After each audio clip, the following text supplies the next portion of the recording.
Según el diccionario de la Real Academia Española, en su última edición, la número 23, en español existen 93.111 palabras. Y según el periódico El País de España, es el diccionario más polifónico del idioma, expresando también la cantidad de americanismos. 19.000, casi nada. Es decir, hay palabras de América como continente en el diccionario oficial. Claro, de seguro muchas palabras que usamos hoy tal vez no figuran en el diccionario, pero hacen vida en la cotidianidad del ciudadano latinoamericano, en su diario trajinar, en su cultura, en su día a día. Pero a ver, ¿de dónde provienen todas estas palabras? ¿Todas se originaron de un mismo lugar o punto de referencia? ¿Qué tal si hoy intentamos conocer de dónde proviene todo nuestro bagaje idiomático? Su origen y uso, así como el vínculo del español con otros idiomas. ¡Acompáñame! Empieza ahora, Español con Todo. Presentación, Lodey Flores. Edición, Raúl Lima.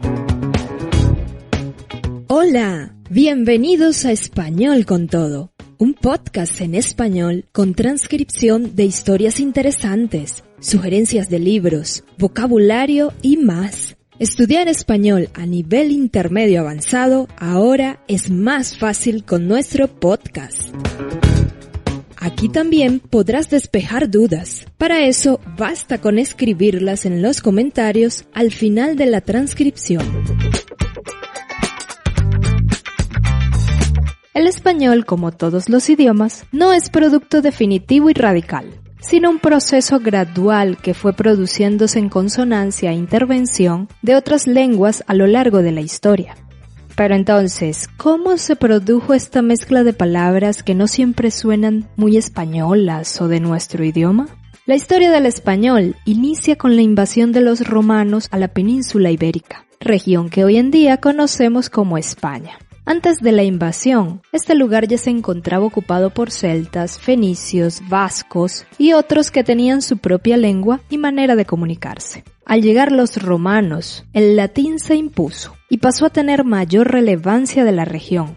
De hecho, en la actualidad, mucho de nuestro vocabulario posee su origen del latín. Ejemplo de esto, palabras como novio, novia, matrimonio, idea, escuela, fotografía. Según el blog de Gramática, el latín intervino en la composición de términos cultos, científicos, eclesiásticos. Palabras como limosna, Biblia, profeta, derivan del latín. Y a partir de ella surgieron las llamadas lenguas romances, lenguas latinas o románicas. Francés, portugués, italiano, catalán, rumano y el español. Por eso es que estas lenguas poseen muchas similitudes en vocabulario con el español. Curioso, ¿no? Hoy en día se usan muchas palabras del latín dentro del idioma español y son bastante comunes. Ejemplo, agenda, curriculum vitae, gratis, hábitat, video y muchas más. Pero a medida que el Imperio Romano fue perdiendo poderío, fuerza militar, control, cada región de la península fue adoptando una variante del latín del pueblo, el informal, el hablado en conjunto con la influencia que se tenía de las anteriores lenguas, y apareció el romance castellano, usado en una región donde se originó el Reino de Castilla y comenzó a expandirse. El video de Curiosamente lo cuenta de un modo bien ameno. Claro, es bastante difícil decir en qué momento exacto comenzó a usarse el castellano como lengua y no el latín exclusivo. Sin embargo, en un artículo escrito por Carlos Rodado llamado ¿Cómo evolucionó la lengua castellana a convertirse en español?, escrito en un periódico colombiano llamado El Tiempo, la primera aparición escrita del castellano fue en un escrito religioso en forma de oración. Dicho por el autor, nuestra lengua nació hablándole a Dios. Pero volviendo al origen del idioma, con la caída del Imperio Romano, aparecieron invasiones bárbaras de origen germánico que dice la historia no fueron muy influyentes al idioma, pero que sí aportaron palabras relacionadas con aspectos bélicos, como grupo, guerra, espía, ganar, guante, entre otras. Ya posteriormente, con la llegada de los árabes, la influencia a nivel lingüístico fue mayor, al punto que hoy en día se dice que más de 4.000 palabras de nuestro idioma poseen influencia de ellos en variadas áreas de expresión. Ejemplo, en cocina, palabras como aceite, azúcar, café, limón tienen origen árabe. En gramática, de seguro también has escuchado y usado la palabra ojalá.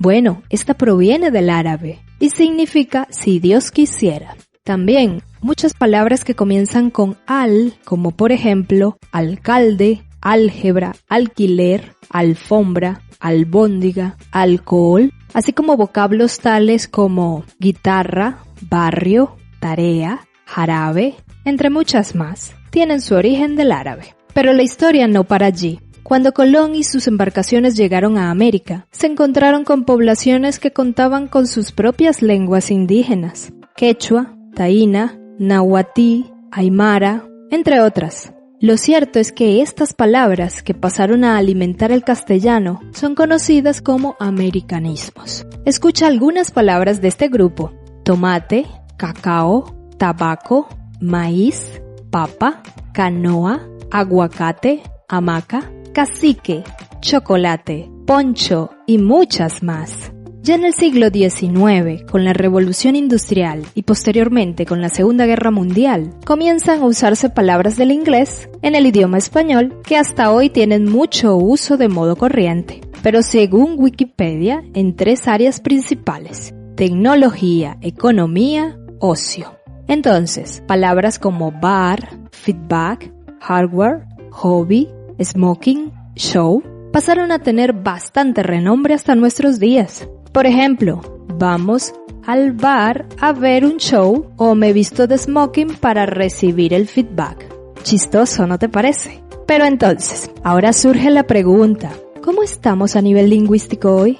Según el anuario El Español en el Mundo 2019, del Instituto Cervantes, un total de 580 millones de personas hablan español en el mundo, el 7,6% de la población mundial.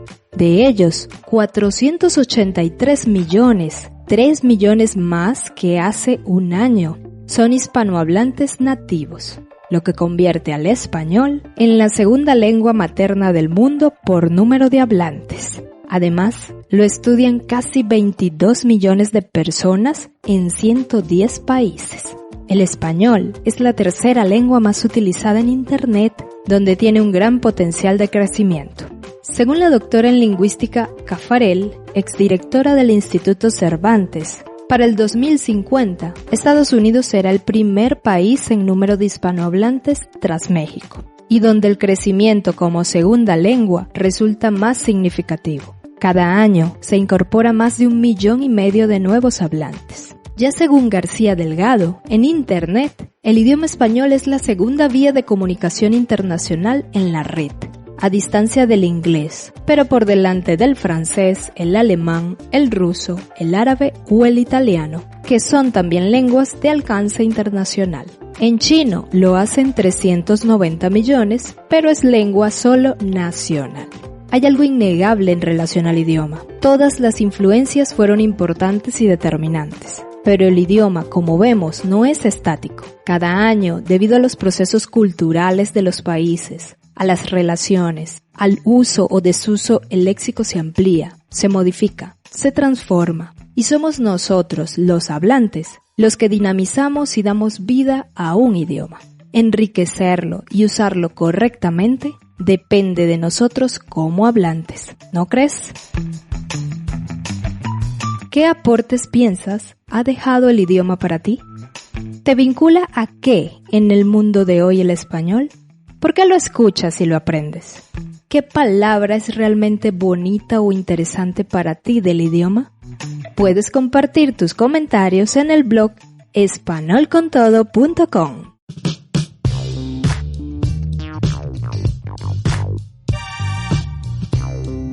Por el día de hoy finalizamos.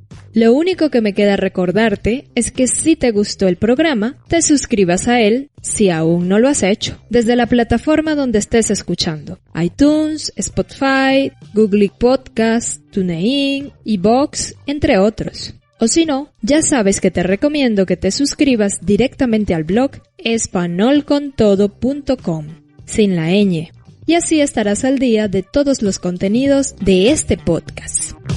Nos vemos la próxima semana en el siguiente capítulo de Español con Todo. ¡Chao, chao! Escuchaste Español con Todo.